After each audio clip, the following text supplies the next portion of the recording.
Have you ever wondered what drives producers to offer more or less of a product in the market?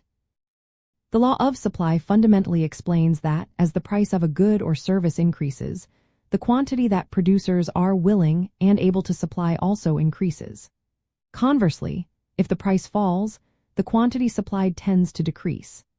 This relationship is represented graphically by the supply curve, which typically slopes upward from left to right, illustrating a direct correlation between price and quantity supplied. This positive relationship exists primarily due to the profit motive and changing marginal costs. When prices rise, producing and selling more units becomes more profitable, incentivizing existing suppliers to increase their output and potentially attracting new suppliers to the market.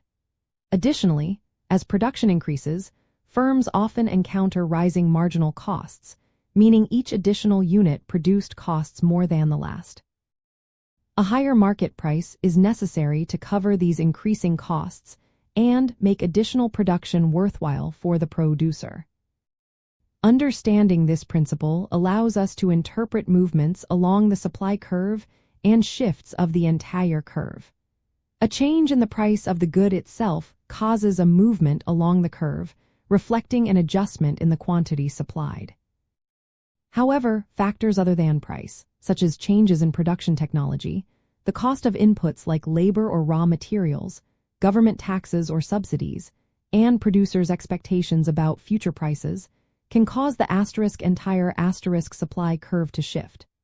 An improvement in technology, for example, would lower production costs and shift the supply curve to the right, indicating a greater quantity supplied at every price point. A key insight from the law of supply is the concept of producer surplus, which is the difference between the price producers receive for a good and the minimum price they would have been willing to accept.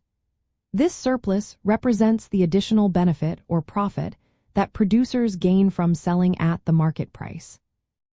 The supply curve itself effectively measures the marginal cost of production, meaning each point on the curve indicates the minimum price required to induce producers to supply that specific quantity, covering their cost for that last unit.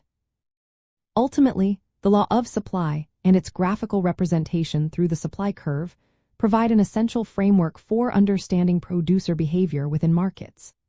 By observing how producers respond to price changes and other economic variables, we can better anticipate market dynamics, analyze resource allocation, and comprehend the foundations of market equilibrium, helping us grasp how goods and services are made available to consumers.